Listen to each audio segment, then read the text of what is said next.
But first tonight, Pauline Hanson has demanded answers from the President of the Senate over her week-long suspension for wearing a burqa. Hanson also claims there's a major case of hypocrisy. She was suspended from the Senate for wearing a burqa when the keffiyeh-wearing, salmon-toting Greens have repeatedly gone unpunished. Hanson, who'll be on the show shortly, has written to the President of the Senate to ask why she's been suspended when the directions were that she would only be suspended from the sitting of the Senate until she complies with this President's direction. And the direction being to remove the burqa, which she did comply with. Yet Hanson has been banned for 7 days, even after she removed the burqa, and she wants answers.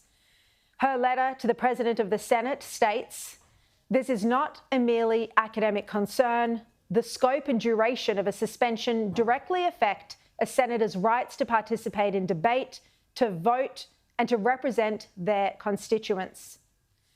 Now, extraordinarily, only hours before Pauline Hanson was suspended, Mehreen Faruqi wore a keffiyeh into the Senate, another banned item because it's a prop. Here is that moment. You can see Mehreen in highlight walking in wearing a keffiyeh. Faruqi faced no penalty, no suspension, no censure motion for wearing the keffiyeh, just hours before Hanson wore the burqa. And this wasn't a one-off. Mehreen Faruqi is a repeat offender. You might recall the Greens en masse yelled "Free Palestine" and stormed out of the Senate in November 2023. Yes, just a month after the October 7 attacks. Free Palestine! Thank you, Senator Faruqi. Minister Farrell, that was a statement, so... Order. Senator Hanson. Order. Senator Sheldon. Did you want to respond, Minister? Sorry.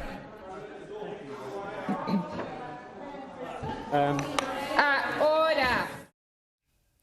And here's Lydia Thorpe also wearing the keffiyeh, considered a political and religious garment that has nothing to do with her faith. Shame on you, Labor. Shame. You are complicit in genocide. And she certainly wasn't given a 7-day suspension for that. Although Thorpe has been suspended before, she's also repeatedly defied Senate rulings, often without any penalty.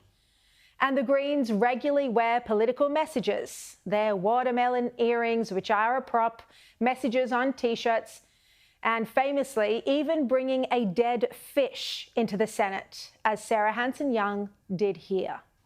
On the eve of the election, have you sold out your environment credentials for a rotten, stinking extinction salmon? Well, Sarah Hanson-Young was not kicked out. She was not censured for that prop. Again, no suspension. Pauline Hanson's stunt has now been criticised even by coalition figures as being in poor taste and offensive to Muslim Australians. Cheapening the status and the symbolism of the Senate in such a way is unsupported by the majority of Australians. To bring back a stunt from, I think, 2017, I think the less said about it, the better. This stunt was disrespectful to Muslim Australians. As I said, it cheapens our own nation's parliament and it doesn't win you anything. But I do think there are legitimate concerns over oppressed women forced to wear the burqa. It's why in Iran, there's an entire women's movement dedicated to removing the hijab. These are the videos Iran doesn't want you to see. Police firing in the streets, women cutting their hair, burning hijabs in rage, students' demonstrations. People have taken to the streets across Iran, angry at the government after a woman died while in police custody. It all started with the death of 22-year-old Mahsa Amini, arrested by the morality police in Tehran for wearing her hijab loosely. Multiple sources said she was beaten in a police truck while in custody. This is a deeply serious issue. Iranian morality police enforce the covering, leaving girls and women with limited human rights, freedoms or liberties. Many Iranian women would love to be able to ban the burqa and the hijab. Instead, as you just saw, they faced severe punishment, even death, for refusing to wear it. And there's a similar situation now unfolding in parts of Afghanistan, where the Taliban have banned women from hospitals and other public places in some areas if they're not wearing the burqa.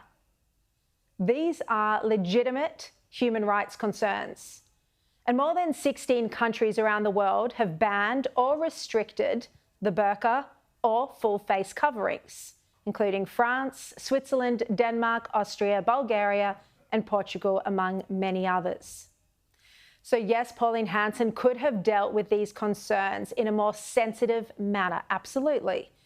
As we've seen throughout her entire political career, her trademark style is blunt speech and headline-catching moves.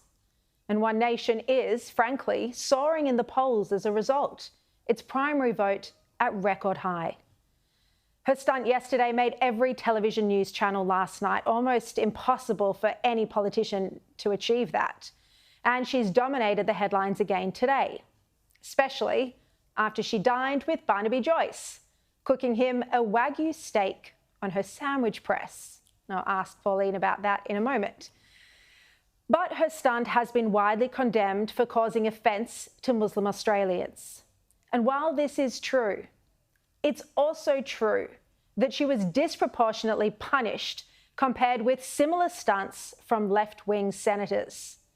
First, Hanson was suspended from the Senate yesterday for the full-day sitting, and then today she was allowed back into the Senate only to face another censure motion which carried with it 7 days of suspension. And Penny Wong, of course, led the charge and was backed in by all Coalition and Labor and Green senators. So the institution itself was damaged by your behaviour yesterday, because not only did you do what you did, Senator, but the chamber, the President asked you to remove that item of clothing, and you refused. I have never seen someone be so disrespectful to this institution.